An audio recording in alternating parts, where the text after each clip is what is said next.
Fantasy Baseball on Deck, everybody. This is Austin, and if you're just joining us for the first time, this is the show where I don't necessarily guarantee that you'll win your fantasy baseball championship, but I will guarantee that you score the most points, so therefore setting you up for success.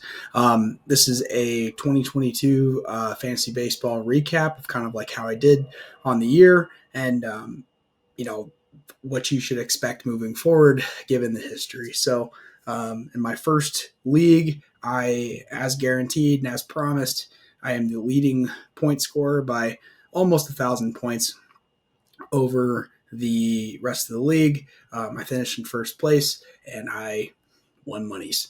And then we'll go over to my roster, and also kind of it shows the importance of like why I succeed in the trades and things that I've made happen.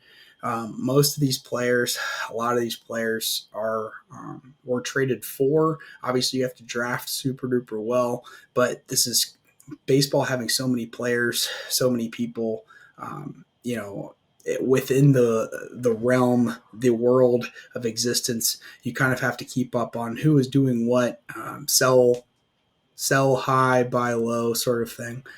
So just kind of looking over my roster of like who I acquired throughout the year for other players, or to look at Trey Turner, Manny Machado, Bo Bichette,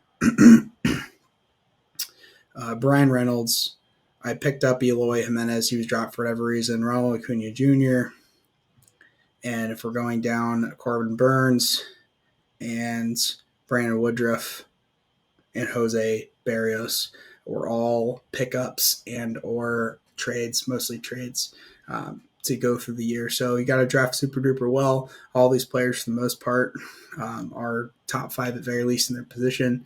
And, I think this is the best team I've ever built, but it took a lot of effort to get there. And that's kind of one of those things too. You got to always make sure that you're trading volume for quality and making sure that you're buying players when they're in slumps, knowing that they are for sure the differentiator at their position, and they'll come out of this sort of thing.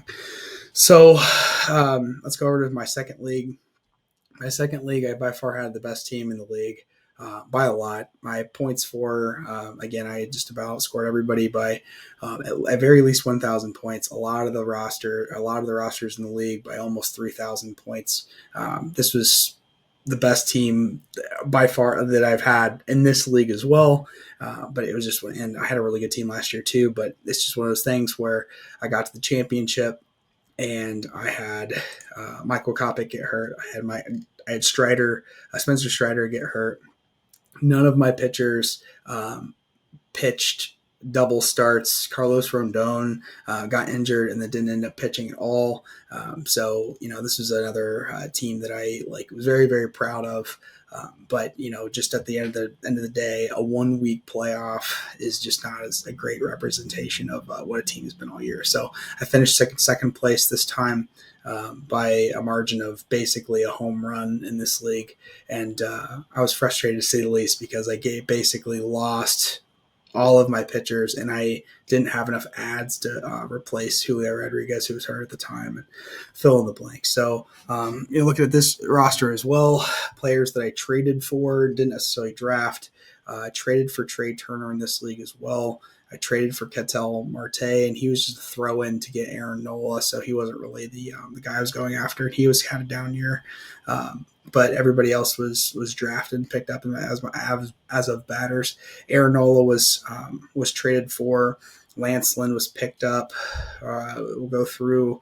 Devin Williams is picked up, so I traded away Liam Hendricks to get Spencer Strider when he wasn't as valued as he should have been, sort of thing.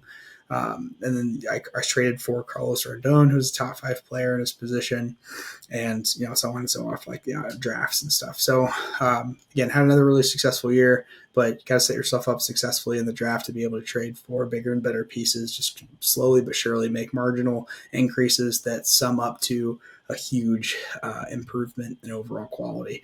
And the league that I don't really talk about much because it's a keeper league, and it's not really relatable. It has to do with contracts and things. My brother and I run this one. This was another second place finish. So, in this league, the bats are worth so much more than the starters.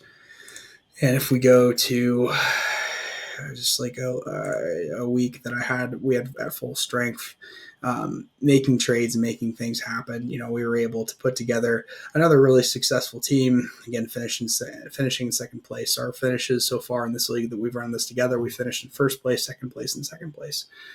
So our overall our winning percentage across the last 3 years has been 68.5%, and really proud of that given how weak we were in the batting category. It's just kind of the way things ended up with injuries and just contracts and stuff. So this is our final standing right there as well.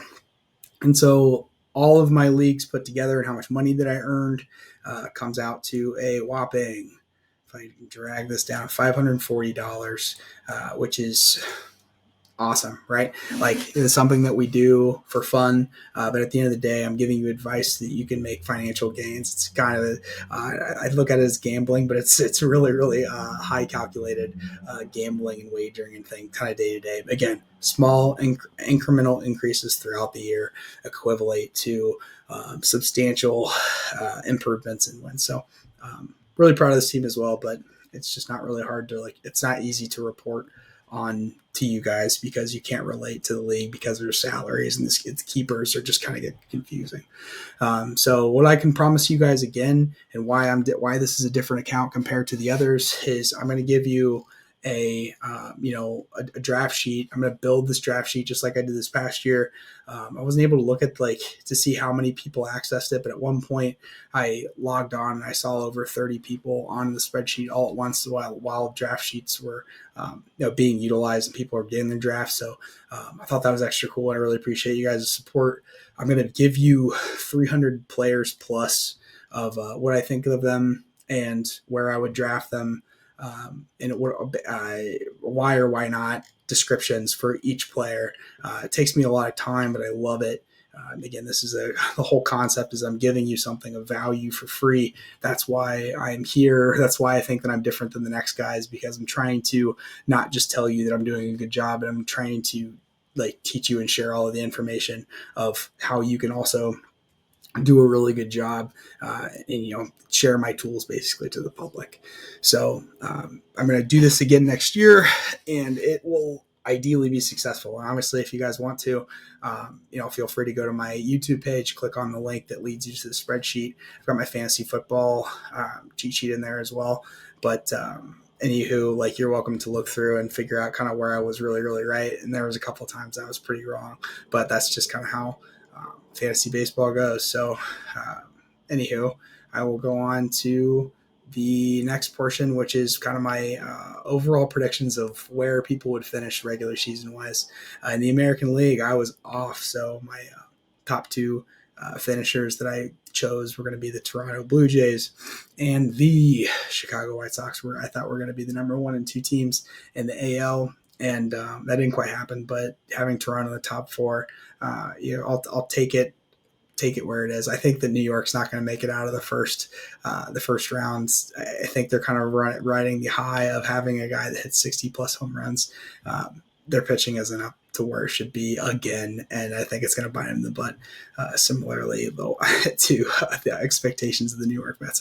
So we'll see what happens. Go Guardians, since the Reds aren't in Ohio. But if you go down to the National League, my top 2 picks were the Dodgers and the Braves. So Dodgers, pretty easy pick. The Braves were, they won the World Series, so they were also a pretty easy pick, but locked in. But anywho, that's the end of the show. The recap. Again, I finished first place, second place, and second place. I was the number 1 scorer in my 2 leagues that I redrafted, which is what the information that I'm sharing with you. And, second place in the 1 league that I share with my brother. It's a keeper league. It's not really relatable. But anywho, thank you guys very much for supporting me. In those first couple of months, I was able to tend to this a little better. And then I went through a work change, and grad school got really, really weird, and I got COVID, and I just didn't have time to be a regular person, let alone make YouTube videos. So I really appreciate the people that stuck with me and giving me all of the positive feedback, and I appreciate negative feedback as well. you guys have been so supportive towards a stranger me. That just means a lot. So I'm really going to make sure that I come back this next year, this next season, be a lot more consistent, and try to give you the kind of the up to date and timely information that you need to be successful at this thing that we love, which is fantasy baseball. So, anywho, I'm signing off for the season, and I will see you guys specifically for fantasy baseball next calendar year in the spring, as ESPN begins to release their pre-draft rankings. So, until then, so long.